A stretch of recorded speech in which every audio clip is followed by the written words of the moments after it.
Hello everyone, this is Blairbot, and today I'm going to be doing a 3DS game collection video.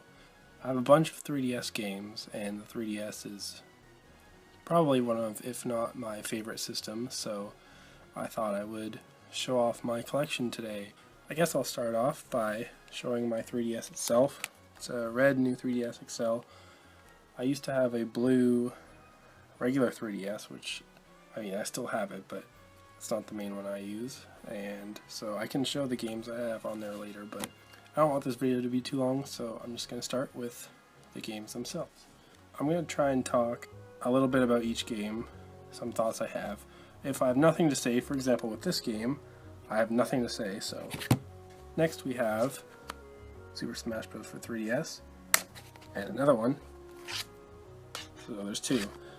Some of these games are actually my sister's because I keep all the boxes, so that's why I have two of them. Now this game I actually do like a lot. I've played it a lot and it's very fun, and I've played it more than the Wii U one because I'm more of a handheld gamer, and my main is Marth, in case you're wondering, because he's very fun.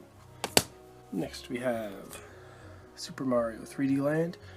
When this game came out, I was really a big fan of it. I thought it was really fun. As soon as I beat it, I realized that it wasn't really what I wanted, I guess. It's kind of hard to explain, but I guess when the second half of the game was just the first half, it kind of made me a bit tired of the game, I guess. Anyway, still good though. Next we have Mario Kart 7, another great game.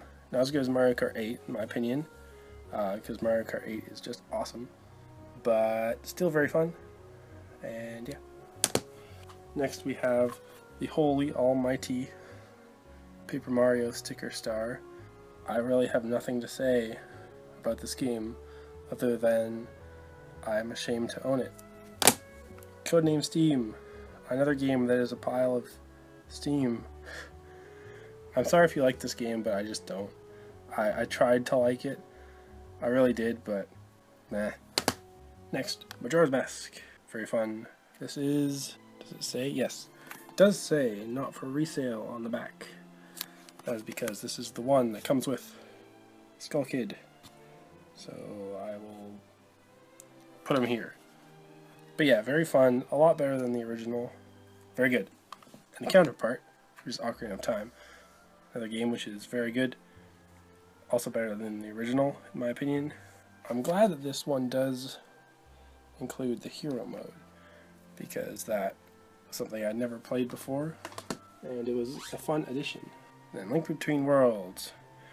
Now, Link to the Past was actually the first Zelda game I played on, I think it was the GBA port actually, because when I was growing up, that was what we all had, was Game Boy Advances. Yeah, really fun game. I think I've played it twice only, but still good. Next we have Cave Story 3D with the cool cover. I don't know if you can see that too well, but anyway, that's the regular cover. This game is also really good, but it's also very hard if you want to complete it. That's why I've only ever played it once, because I know that, well, I've played the original before too, but this one I've only played once because I know that if I start to play it again, I'm going to have to complete it, and it's going to drive me mad. So that's why I am not. Next we have another one of my sister's games, which I do have, but I have the digital version.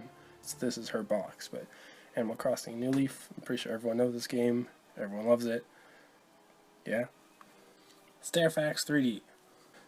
If you can't tell by my background, I'm a big Dragon Ball fan. So next two games are Dragon Ball games. Start with this one. This was one that I was really looking forward to. When the demo came out, I played that a lot, actually. And then when the game actually came out, I did also play that a lot, and I was very happy with it. The sprite art in it was really good, and I do like the Japanese voices, but Dragon Ball is one of those series where both Japanese and English are good. I do prefer Japanese, I guess, because that's what I'm used to with Super, but anyway. And then we have Fusions, which I have only played a little bit of. I was very excited when this game came out, and then I haven't played it too much. Might check it out. And now for Pokemon. XY. Y is mine, X is my sister's. Another game that when it came out, I found it really fun, and then as soon as it was over, it kind of just was a forgotten memory almost. I don't know, the after game in Pokemon games is what really makes it worthwhile for me, so that was one of the reasons that kind of fell a bit short. Or yes, Ruby's mine, Sapphire's my sister's. Definitely the better of the two Gen 6 games. I made some videos upon its release because I was really looking forward to it and worried it wasn't going to live up to my expectations, but yeah, I was wrong. It was great, and it's great. And then Sun and Moon. Sun is mine, Moon is my sister's. Yeah, she gets all the blue ones, I'll get all the red ones. Not on purpose, but just worked out that way. Still playing it. I mean, I beat the game, but I'm still playing it. After game stuff, and it's pretty good. I do enjoy it. I mean, there could be more to it, but you know, for the most part, I'm happy with it. Also, I do want to say that I picked Litten at the start, but I got all the starters off GTS as the game was going, as I was playing through the game, and Primarina was definitely the star of my team. I got a really good IV one, so I guess I'm a Primarina fan, and yeah, my Decidueye sucked, so I don't have the best memories of him. New Super Mario Bros. 2. This is in a steelbook because I got it as a pre-order bonus, but the game's in there. And yes, in case you can see all these things, all these games have said you can play in English and French. And Canada puts all those on there, so that's why. This is a pretty cool game. It wasn't received that well. Like, it didn't blow people away, which, I mean, it didn't, but I still found it fun, so. Okay, so up until this point, I've kind of been going through the games pretty quickly. The ones coming up I can have more to say about, though, so just so you know. Okay, so we have Professor Layton and the Miracle Mask. This is the 5th Layton game, and I have said in a previous video that I'm a big fan of them. So this one being new to 3DS, whereas all the other ones were on DS, was pretty interesting. This one actually, I did like it, but compared to the Azran Legacy, now this game is is definitely my favorite in the series. When I made my top 10 games video, I used Unwound Future. This wasn't out at that time, but this one just is really good. The story is the best. Like, it concludes the whole series, so of course they're gonna go all out, but I mean, the gameplay between these is pretty similar, but yeah, definitely the story in this one tops the rest of them, and that's why it is #1 for me. And then we have Professor Layton vs. Phoenix Wright. I'd been a huge Professor Layton fan. Eventually I played Ace Attorney, and I consider myself more of an Ace Attorney fan than a Professor Layton fan at this point. But this game, I saw a comment that this game it's not the sum of its parts. Like, any Layton game or any Ace Attorney game is better than this one, and I do agree. I mean, it's a crossover, so you have to sacrifice some stuff, but as for other Ace Attorney games, unfortunately, because Capcom did not decide to make physical versions, I can only show you that I have the digital versions of Dual Destinies and Spirit of Justice. I still need to beat the DLC of Spirit of Justice, but Ace Attorney is definitely one of my favorite franchises as of late, and I wish I could have the physical versions. We're going to be going to the realm of Fire Emblem now, with Fire Emblem Awakening.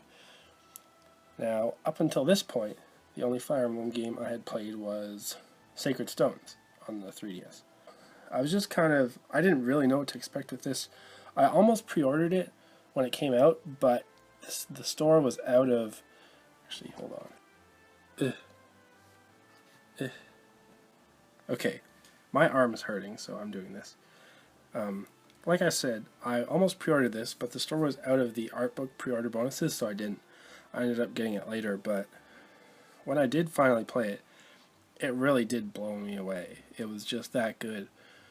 This game had the non-permadeath system, and when they finally introduced that, that's when I really became a fan, because even though that is what the original did, had the permadeath, to me, the newer games have been more about connecting with the characters, and having them gone is just, that's a no-no. Yeah, when I did start playing this game, I could not put it down until I beat it. Just everything about it was awesome. In case you're wondering, I chose to marry Cordelia, who is very nice. Okay, and then we have Fire Emblem Fates. Yes, Fire Emblem Fates, the special edition, aka L3. Now, at this point, I have only beaten Conquest and Birthright. I've not played Revelation yet, but overall I would say I like Awakening more. Technically this is 3 times more game than Awakening, but Awakening did it first. So it didn't really blow me away as much as Awakening, which I'm going to reuse that phrase because it really was true. Which is not to say I don't like this game at all, because that's not true. It is still very fun, and I do like it a lot. And in Birthright, I married, who did I marry? Kagero, the ninja girl, and in Conquest, it was Soleil. Because unfortunately, I didn't realize Kale Dori was in the game until I had already married Kagero. So anyway, that's going to happen in Revelation, which I assume can happen. If it can't, I'm going to be really mad. And one more thing I want to say was that it took me a really long time to get this. Even though I did pre-order it, Amazon just took forever to get me the game, and so I couldn't play it for, like, I think 2 weeks until after it came out, and it was just killing me. But anyway, Fire Emblem Fates. Next we have a very new game, even though it's not a very new game, which is Dragon Quest VIII. And by new, I mean released recently. I'm just going to hold it. I did play this on the PS2, but I never beat it. And that was one thing that was really driving me to beat this game this time around. And it's really good. I do recommend everyone play this. As you can tell, Toriyama art is one reason that I like this. But no, it's very fun. And in the video that I saw that made me want to get this, they basically said, it doesn't do anything spectacular, it just does everything right. And I do agree. It doesn't do anything in particular to make it stand out, it just does everything well. And of course they just had to put the French symbol right over Dolmagus' face. Like, you could have put it anywhere. I don't know. So the next game I'm going to show you is Kingdom Hearts 3D Dream Drop Distance. Now this is the Mark of Mastery edition that, again, I was able to pre-order when it came out. I actually went to the store to pre-order and they ran out, but luckily this is before the days of everything gets sold out online instantly. So I was able to get a pre-order from Amazon and was able to get it. I actually do remember when this came out, it was around my birthday of 2013? No, 2012. Does it say not for resale on it? No. Oh wow, I always like it when it says that. Anyway, I am playing this again on PS4 right now in 2.8. And I've said my thoughts about the game more in depth in my top 7 Kingdom Hearts games videos, but yeah, Kingdom Hearts is probably my favorite video game franchise, I would say. So, yep. So now we're moving on to the final 2. Now these are basically my 2 favorite games ever, so I have to pick which one I want to say first, but I'll pick this one because it's not a 3DS game. And of course, it's Xenoblade Chronicles 3D. And what I mean by that is it's a Wii game. I really can't say anything about this game that hasn't been said. It's just so good. It's so good. Everyone complains about how the visuals are really bad on this game, and that, you know, the Wii version is superior, but as someone who does like handheld games more, I don't know, I played this one a lot more than the Wii one, and yes, the graphics do have a downside, but you know, it doesn't really make them bad in my opinion. And I think I played this game for around 120 hours or so. Basically completed it. I really love it. I can't really say any more about it. And if it weren't the 3DS port, then it would have come after this game, which is of course, Kid Icarus Uprising, which is the best 3DS game, in my opinion. It's just this game has all you could ever want, really. It's funny, has a good story, good music, great visuals, and one of the best things is the replayability. If you are a completionist, then you could play this game for a long time because there's a lot of stuff to do. And there really is no reason why you shouldn't go back to old chapters and play them. Whereas in some games you might feel like, oh, I already did this. In this game you have the difficulties and the intensity gates and all sorts of stuff that make replayability very natural. So that's one of the reasons that I played it for so long. And of course I had to get my little pit out here when I'm talking about this game, and the mono eye, or just put them on the game itself. Oops. Yeah, so Kid Icarus Uprising is definitely my favorite 3DS game of all. Okay guys, so that is my 3DS game collection.